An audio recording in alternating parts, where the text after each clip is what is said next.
अभी मोदी जी का जन्मदिन भी है, कल 17 तारीख है। 17 से एक ज़्यादा हो जाए तब भी बांटते हैं आप, या फिर कुछ कर्मचारियों को वेतन नहीं दे रही है?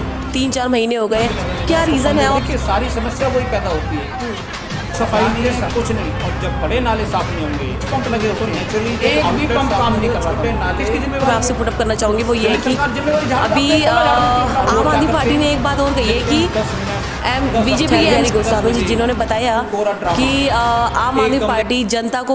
सभी को मेरा नमस्कार, मैं टीना वर्मा, दिल्ली के रंग समाचार पत्र से।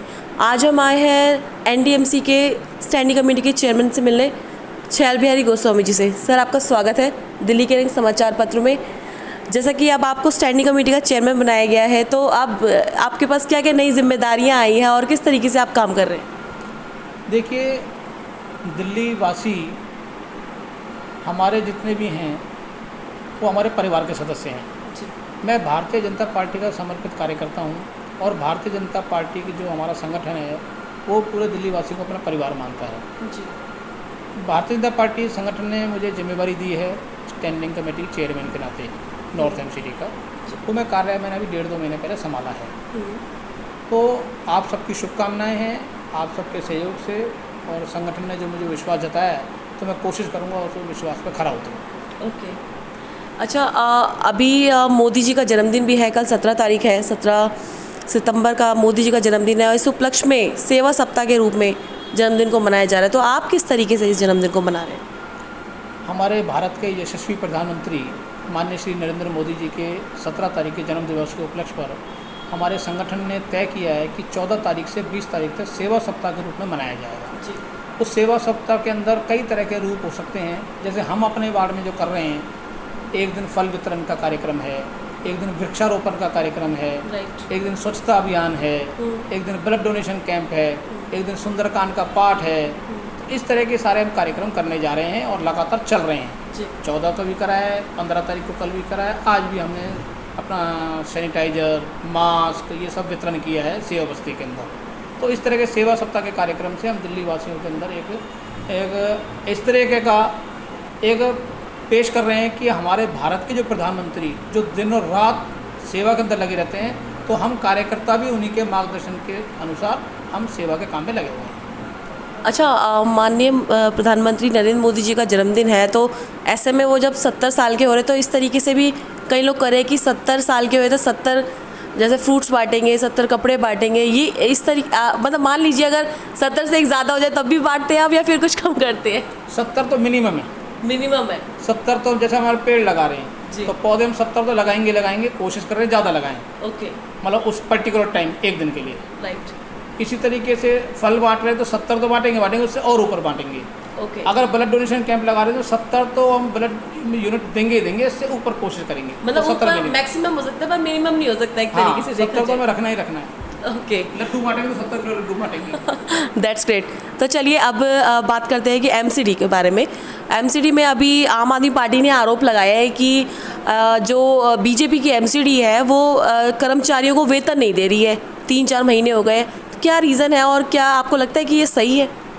देखिए, ऐसा है, आम आदमी पार्टी का एक अपना पॉलिटिकल माइंडसेट है जी। वो एक पॉलिटिकल एजेंडा के तहत काम करते हैं। उनके लिए कोई किसी का कोई लेने देना नहीं। जैसे चुनाव के अंदर उन्होंने एक लॉलीपॉप दी, पब्लिक को बरगलाया, झूठे वादे करे। जिन लोगों का 200-200 रुपये का बिल आता था बिजली का, आज वो 2-2 हज़ार रुपये का आ रहा है जी। हिडन चार्जेस के नाम से, फिक्स चार्जेस के नाम से, अनेक चार्जेस के नाम से वो लूट खसोट मचा रखी है। ओके। उनको जनता से कोई लेने देना नहीं है, वो ना वो जनता के हित की बात करते, उनका अपने एक पॉलिटिकल एजेंडा है। इसी के तहत वो दिल्ली नगर निगम, जो हमारा उत्तरी दिल्ली नगर निगम है, उसको पंगु बनाना चाहते हैं। ओके। जो हमारा ग्लोबल शेयर बनता है, जो कानून ने हमको हक दिया है, हम उनसे कोई एहसान या कोई भीख मांगने की वो नहीं कर रहे, लेकिन जब उन्होंने हक कानून ने हमें दे रखा है तो क्यों नहीं देते? वो बीटे का पैसा है, ग्लोबल शेयर का पैसा है, लेकिन वो देने को तैयार नहीं है। कर्मचारी हड़ताल पे हैं, सैलरी पक्ष पूरा दिल्ली सरकार देती है। ओके। वो बिल्कुल दबा के बैठे हुए हैं। 3 तिमाही के अंदर पैसा आता है, 1 तिमाही का भी पूरा पैसा नहीं आया। अभी जो 2 तिमाही निकली हैं उसमें लगभग 1054 करोड़ रुपया बकाया है। मैं पूछना चाहता हूँ क्यों नहीं देते? और उनकी देने की मंशा नहीं है तो अपने बजट में प्रावधान क्यों करते हैं? अपने बजट में प्रावधान करेंगे बराबर कि दिल्ली नगर निगम को इतना देना है, देते हैं नहीं। अच्छा, तो आपके कहने का मतलब ये है कि दिल्ली सरकार की तरफ जो फंड आता है वो देते नहीं है एमसीडी को फंड? बिल्कुल देने को तैयार नहीं है। उनका पॉलिटिकल एजेंडा है, माइंडसेट है कि किसी भी तरीके से दिल्ली नगर निगम, जो उत्तरी दिल्ली नगर निगम है, उसको बिल्कुल पंगु कर दिया जाए। और इसी से नज़र आता है, अगर वो कर्मचारी को हितैषी होते, दिल्ली वासियों के हितैषी होते, तो जो कानून ने नगर निगम को हक दिया है वो तो दें कम से कम, वो भी देने को तैयार नहीं है। बिल्कुल सर, ऐसे में मैंने कई बीजेपी पार्षदों से भी बात की, आपके जोन में भी कई पार्षदों से मैंने बात की, तो उसमें उन्होंने ये कहा कि हमें मात्र साल का 25 लाख रुपए मिलता है, तो हम 25 लाख रुपए में करें क्या आखिर? बिल्कुल ठीक बात है जी। देखिए, सारी समस्या वही पैदा होती है। राज्य सरकार लायबल होती है, जो सिविक बॉडी होती है उनको पे करने के लिए, और राज्य सरकार अपनी जेब से नहीं देती। ये दिल्ली सरकार को या कोई और दूसरी राज्य सरकार होती है, वो केंद्र सरकार उनको पे करती है। तो सिविक बॉडी का, जैसे मैंने बताया कि वो बजट के अंदर प्रावधान रखते हैं कि हम सिविक बॉडी को इतना पैसा देंगे, लेकिन बजट में प्रावधान होने के बावजूद देने को तैयार नहीं है, तो इसको आप क्या कहेंगे? तो पॉलिटिकल गेम है सारी। वो सिर्फ और सिर्फ पॉलिटिकल माइंडसेट से काम करते हैं, उनको पब्लिक से, जनता से कुछ लेना देना नहीं है। ओके, अभी देखा जाए तो अभी आपने हाल ही में पूरे नारायणा वार्ड में घूम के एक सर्वेक्षण भी किया था, जिसमें कि आपने जो छोटी छोटी नालियां हैं उनको लेकर बातचीत की थी। अभी तो आपने बात की थी उसमें कि जो बड़ी नालियां ही जब साफ़ नहीं होगी तो छोटी नालियों की निकासी कहाँ से होगी, तो इसके बारे में क्या कहेंगे सर? मैं निरंतर डेली में पूरे नॉर्थ दिल्ली के अंदर अलग अलग वार्डों में राउंड लेता हूँ जी, और सभी वार्डों में ये समस्या है। जो बड़े बड़े PWD के नाले हैं, जो फ्लड इरिगेशन के नाले हैं, जो जल बोर्ड के नाले हैं, जो DSIDC DUSIP के नाले हैं, वो ये दावे करते हैं कि हमने इतना साफ़ कर दिया, इतना निकाल दिया। कहाँ है? मैं तो रोज़ डेली फेसबुक चला रहा हूँ, रोज़ डेली मीडिया के अंदर डाल रहा हूँ। जी जी। एक भी नाला इन्होंने साफ़ नहीं कराया। कोरे वादे हैं, सिर्फ ऑन रिकॉर्ड कागजों में सारे दावे कर रखे हैं। ओके। सिर्फ दावे हैं, कोई सफाई नहीं है, कुछ नहीं। और जब बड़े नाले साफ़ नहीं होंगे तो नेचुरली जब आउटलेट साफ़ नहीं होगा तो छोटे नाले, जो छोटी नालियाँ हैं जो नगर निगम के पास है 4 फुट से नीचे, वो ओवरफ्लो होंगी। क्योंकि निकास तो जब बड़े नालों में जाएगा ना, और बड़े नाले साफ़ नहीं होंगे तो निकास कहाँ जाए? निकास क्लियर नहीं होगा तो पानी ओवरफ्लो होगा। बिल्कुल। पब्लिक को मजबूरी में रहना पड़ रहा है वहाँ पे गंदगी के अंदर। हमारी सेव बस्ती हैं, हमारी बहनें हैं, हमारे भाई हैं, सारे लोग परेशान हैं, और ये सिर्फ दावे करते हैं। कहाँ हैं PWD वाले? अभी मिंटो ब्रिज पे क्या हुआ? एक निर्दोष व्यक्ति की मृत्यु हुई। जी। किस वजह से हुई? वाटर लॉगिंग क्यों हुई? PWD का रोड था, राइट। इनका काम था। दिल्ली सरकार ने बिल्कुल सोती रही, इन्होंने कोई गौर नहीं करा। वहाँ 25 पंप लगे होते हैं, एक भी पंप काम नहीं कर रहा था वहाँ पे। किसकी जिम्मेवारी है? दिल्ली सरकार जिम्मेवारी अपने पल्ला झाड़ देती है बराबर से। ओके। ये तो हाथ गंगन को आरसी का, पढ़े लिखे को फारसी का। सारी दुनिया को पता है दिल्ली सरकार का काम था वो। RTI लगा, ये पता लग जाएगा किसकी रोड थी, किसके नाले थे, किसके पंप थे। और वो व्यक्ति जो मारा गया, किसी का भाई होगा, किसी का बेटा होगा, किसी का बच्चा होगा। जी बिल्कुल। इनको कोई परवाह नहीं है। ये बिल्कुल संवेदनहीन सरकार बन चुकी है, और ये बिल्कुल दिल्ली सरकार के मन में क्लियर बैठा हुआ है कि अब हम जीत गए हैं, बहुमत आ गया है, तो दिल्ली जाए भाड़ में, आप अपनी मर्जी करेंगे, जो मर्जी करेंगे। चलिए, एक आखिरी सवाल जो मैं आपसे पुटअप करना चाहूँगी वो ये है कि अभी आम आदमी पार्टी ने एक बात और कही है कि बीजेपी की MCD है पूरी तरह MCD संभालने में नाकाम है, कुछ काम नहीं कर रही, ना ही किसी को वेतन देना, ना ही सड़कों का काम, ना ही नालियों का काम। और सर, आप स्टैंडिंग कमेटी के चेयरमैन भी है, अब आपने भी काफ़ी सारी जगह सर्वेक्षण किया, जैसे कि आपने बताया कि आप काफ़ी वार्ड्स में गए हो, आपने सर्वेक्षण भी किया है, तो क्या कहेंगे सर इस बारे में?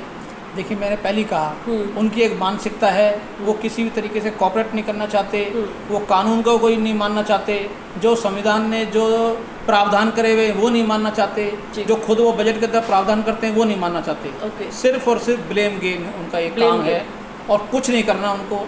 अब जैसे आजकल डेंगू चिकनगुनिया को हमने काम करा, हम लगातार हमारा काम चल रहा है, फॉगिंग चल रही है, सैनिटाइजेशन चल रही है, एंटी लार्वा की मशीनें चल रही हैं, और वो क्या करते हैं, लिखते हैं 10 मिनट, 10 हफ्ते, 10 बजे, कोरा ड्रामा। एक गमले का पानी बदल देते हैं, वो डेंगू ख़त्म हो गया। उस गमले के पानी बदलने से, उनके घर में बैठ के बदलने से वो डेंगू ख़त्म हो गया। उनसे ज़रा पूछिए, आपका कौन सा तंत्र है, आपके कौन से कर्मचारी हैं, आपके कौन सी मशीनें हैं, आपने क्या व्यवस्था बनाई हुई है। और विज्ञापन बड़े बड़े, कई लाख के विज्ञापन, टोटल अरबों रुपए के विज्ञापन चलते हैं उनके। प्रिंट मीडिया में, इलेक्ट्रॉनिक मीडिया में, बड़े बड़े साइटों के ऊपर डेंगू खत्म कर दिया, चिकनगुनिया खत्म कर दिया। अरे काम कर रहा नगर निगम जी, आपके पास क्या तंत्र है काम करने का? आप सिर्फ पब्लिक को बरगला रहे हो, सिर्फ झूठे विज्ञापन पेश कर रहे हो। ये उनका एक पॉलिटिकल एजेंडा है, लेकिन पब्लिक उस एजेंडे में नहीं आने वाली। पब्लिक सब समझ रही है, सब देख रही है। ओके, आपका बहुत बहुत धन्यवाद हमसे जुड़ने के लिए। तो साथियों, ये थे हमारे साथ स्टैंडिंग कमेटी के चेयरमैन नॉर्थ MCD से छैल बिहारी गोस्वामी जी, जिन्होंने बताया कि आम आदमी पार्टी जनता को बरगला रही है और देखा जाए तो वो अपनी जिम्मेदारियों से पल्ला झाड़ रही है। तो साथियों, और भी नई विधानसभा के नए वार्ड की खबर आपके सामने लेकर पेश करेंगे। नमस्कार, जय हिंद, जय भारत।